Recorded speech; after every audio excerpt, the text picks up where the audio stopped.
17 जुलै 2025 सूट्सचा 7वा season संपला. It's all about Harvey. आणि of course Michael बद्दल आहे, सगळ्यांच्याच बद्दल ॲक्च्युली. पण म्हणजे हार्वीला कसं सगळ्यांना तोंड द्यावं लागतं आणि सगळ्यांची मनं सांभाळावी लागतात आणि किती त्याच्यावर प्रेशर असतं, आणि शेवटी कसा तो एकटा पडतो आणि किंवा एकटा पडत चालला आहे. तर हे या याच्यामध्ये आहे. तर ॲज युजल त्यांच्या कंपनीमध्ये एक नवीन येतो, ॲलेक्स म्हणून. तर त्याला खूप इच्छा असते पार्टनर व्हायची याच्यात. पण हा म्हणतो, हार्वी म्हणतो, नाही पार्टनर वगैरे नाही, तू माझा जरी जुना फ्रेंड असला आणि म्हणजे तुझे माझ्यावर उपकार असले तरी मी तुला जॉब देऊ शकतो, पण पार्टनर वगैरे नाही करू शकत. आणि तो म्हणजे ते एक केस असते, त्या संदर्भात त्यांचं ते डीलिंग होतं आणि तो म्हणजे ते केस जिंकल्यावर हा येतो यांच्याकडे, जॉईन होतो. आणि तसा तो हेल्पफुल साबत होतो, स्वतःला प्रूव्ह पण करतो की हो, मी तुमच्याकरता करू शकतो बरंच. आता इकडे हार्वीची त्याची जी ही असते थेरपिस्ट, तिच्याबरोबर त्याचं अफेअर सुरू होऊन जातं, डेट करायला लागतात ते.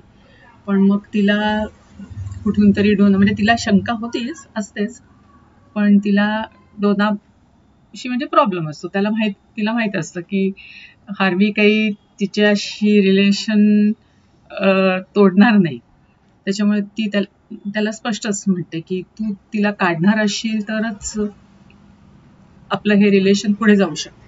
तो म्हणतो नाही, मी डोनाला काढणार नाही. डोनाला जेव्हा हे कळतं तेव्हा ती स्वतःचा राजीनामा देते. पण मग हा म्हणतो, मला तुझ्या समोर तिचं म्हणजे ती जर मला एवढं समजून घेत नसेल तर काय. बरं, डोनाला म्हणतो की डोना तिच्याकडे जाते, ती म्हणते तू प्रॉमिस कर की पुन्हा असं घडणार नाही. म्हणजे ती किस करते त्याला, म्हणजे मायकल वगैरे तिला इन्सिस्ट करतात डोनाला की तुझ्या भावना आहेत, तुला जर वाटतं तुझं प्रेम आहे हार्वीवर, तर तू त्याला सांगून का टाकत नाही. तर ती त्याला किस करते. तर मग तेव्हा तो हार्वी चिडलेला असतो आणि ही गोष्ट तो सांगतो तिला, पॉलाला, त्याच्या थेरपिस्टला. तर मग डोना तिला सॉरी म्हणायला जाते की माझ्याकडनं चूक झाली, आता असं नाही होणार. तर ती म्हणते मला प्रॉमिस कर की पुन्हा असं घडणार नाही. तर ती काही न बोलताच निघून जाते. आणि मग त्याच्यावरून पॉला म्हणते की आपलं हे रिलेशन, हार्वीला म्हणते की नाही शक्य, एक तर तू तिला काढून टाक. तर मग हार्वी म्हणतो की नाही, मी काढणार नाही तिला. आणि मग अशा प्रकारे त्यांचं ब्रेक होऊन जाते. त्याच्यामुळे तो थोडासा डिस्टर्ब असतो. इकडे ह्याला अचानक लुईसला त्या शीला जुन्या गर्लफ्रेंडचा फोन येतो. म्हणजे ती त्याला अचानक भेटते. तिने जॉब बदललेला असतो आणि यांच्याकडे काही असोसिएट्स येत नसतात, म्हणून तो त्या कोलंबिया फर्मला विचारायला गेला असतो आणि तिथे ही त्याला भेटते, शीला. मग यांचं परत सुरू होते. पण त्याला तिथे हे कळते की शीला कोणाला तरी डेट करते आणि ते लोक लग्न करणार आहे. मग तो लुईस पण एका थेरपिस्टकडे जात असतो. मग तो त्याला सांगतो. तर थेरपिस्ट त्याला सांगतो की नाही ती हे, तर मग तू नको ठेवू ना संबंध. तरी तो ठेवतो संबंध. तो म्हणतो मला तिच्यावर राहिलं की आनंद मिळतो, माझं प्रेम आहे तिच्यावर. मग एकदा हा तिच्याकडे गेला असताना तिचा तो फियॉन्सी पण आलेला असतो. मग या दोघांमध्ये, लुईस आणि फियॉन्सीमध्ये वादावादी होते. मग शीला येऊन ह्याला झापते. तर मग हा म्हणजे सॉरी म्हणतो तिला. पण मग नंतर शीलालाच रिअलाइज होते की नाही, आपला फियॉन्सी वर खरंच प्रेम नाहीये, आपलं प्रेम ह्याच्यावरच आहे आणि ह्याच्याशिवाय म्हणजे आपल्याला छान वाटतं त्याच्याबरोबर. मग ती त्याच्याशी ब्रेकअप करते आणि मग परत शीला आणि लुईस एकत्र येतात. आता इकडे ह्यांचं पण सारखं लग्नाचं प्लॅनिंग चालू असतं, मायकल आणि रेचलचं. पण पुन्हा काही कारणास्तव त्यांना म्हणजे वेळ पाहिजे असतो, कारण केसेस भरपूर असतं. रेचल त्या क्लिनिकला जिथे मध्ये तो जॉईन झाला असतो त्यांना मदत करत असतो, कारण ते लोक जास्त प्रॉफिट न घेता लोकांची मदत करत असतात. तर अशी भरपूर केसेस असतात की ज्यांच्यात हा मदत करत असतो त्या ऑलिव्हरला. पण मग त्यांच्या दोघांच्याही लक्षात येते की नाही, हे कधीच संपणार नाहीये, कारण आपला स्वभाव असा आहे की आपल्याला केस मिळाली की आपण त्याच्या मागे जातो आणि मग ते काम वाढतच राहतं. तर आता आपण ठरवूया, कुठेतरी थांबूया आणि म्हणजे लग्नाचा सिरियसली विचार करू. आणि याच दरम्यान त्यांचा जुना एक जो पार्टनर असतो पिअर्सन स्पेक्टर मधला, स्टॅनली म्हणून, तर तो ह्यांच्यावर केस करतो की आमचे एम्प्लॉईज यांनी हे केले आणि त्यांना प्रॉपर मानधन वगैरे नाही दिलं म्हणून. आणि त्यांनी ते काहीतरी बेस एक दोघांचं हे घेतलं असतं स्टेटमेंट, आणि हिला काढलं म्हणून, म्हणजे तिने खरं न सांगता लपवलं मायकल बद्दल वगैरे. हिने काय ना त्यांची पिअर्सन, तर तिचं हे घेऊन म्हणजे फर्म त्यांची बंद पडेल अशा ह्याच्यात त्यांनी हे केलं असतं.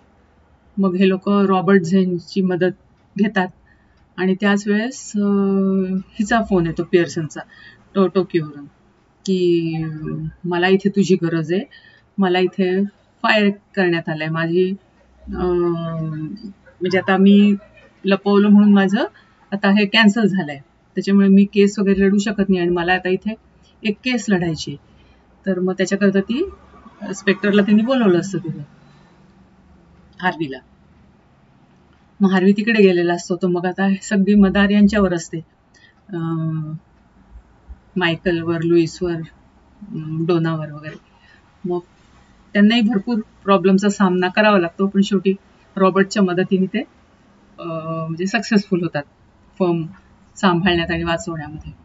तर मग त्या दरम्यान ह्याला एक ऑफर आलेली असते मायकलला की तुम्ही दोघही जण आम्ही फर्म उघडतोय, तर तुम्ही ती चालवायला घ्या आणि तुम्ही होलसोल त्याचे मालक म्हणून. तर मग या दोघांनाही ती म्हणजे आवडते. ते म्हणतात आपल्याला मग मनासारखं आपल्याला जे करायचंय, लोकांची मदत, म्हणजे कोणाच्या अंडर प्रेशर काम करायची गरज नाही आपल्याला. आणि मग ठरवतात ते लोक आणि लग्नाचं पण ठरवतात. पण हा हार्वी तिकडे असतो टोयोटाला. मग कशा तरी प्रकारे ते केस सॉल्व्ह नाहीच होत. मग ह्याला पण बाहेरचा वकील म्हणून म्हणजे मना करतात टोयोटोचे लोक, आणि तिथला मेयरच सगळ्या ह्याच्यात इन्व्हॉल्ड असतो. तो मग ही ठरवते की आपणच हे हँडल करायचं. मेयर बरोबर तो ऑफर त्यांनी दिलेली असते कामाची, माझ्याबरोबर काम कर आणि तुला जे वाटते की खराब लोक आहेत त्यांना काढ, तर तू तुझ्या पद्धतीने कर आणि मला जॉईन हो. मग ती शेवटी ठरवते जेसिका की आपण हे करायचं. आणि ती माईकला म्हणते की आपलं हार्वीला म्हणते तुझा माईकचं लग्न आहे आणि तू नाही तिथे, हे त्यालाही सहन होणार नाही, तुलाही बरं नाही वाटणार. आणि मग ती पाठवते त्याला परत. मग हा येतो आणि मग छान लग्न वगैरेचा सोहळा छान होतो. मग त्याच्यात परत ही डोना आणि हार्वी जरा जवळ येतात आणि शीला आणि लुईस तर असतातच. मग हा म्हणतो की आता खरंच तू सगळं माझ्या पश्चात सांभाळलं, माईकला म्हणतो, तर आता तू खरंच सिनियर पार्टनर व्हायला लायक आहे. मग तेव्हा माईक त्याला सांगतो की नाही, असं असं आता आम्ही दोघे, आपण आता वेळ झाली की आता आपण एकमेकांना सोडलं पाहिजे आणि आम्ही आमची लाईफ सुरू करायचा विचार करतोय. तर आम्ही असं आता दुसरी एक कंपनी जॉईन करतोय आणि तिथेच काम करायचा विचार करतोय. तर आता आपलं चांगलं रिलेशन आहे, तर त्या ह्याच्यातच सोडतो. आणि मग तो म्हणजे तिथेच तो एपिसोड संपलाय. आणि परत माईक थोडा म्हणजे हे झालेला हार्वी थोडा डिस्टर्ब झालेला दाखवलाय. पण डोना त्याला म्हणते की मी तुला कधीच नाही म्हटलेलं नाही, मी नेहमी तुझ्या बरोबर आहे म्हणून. आता बघू पुढच्या सीझन मध्ये काय होतंय.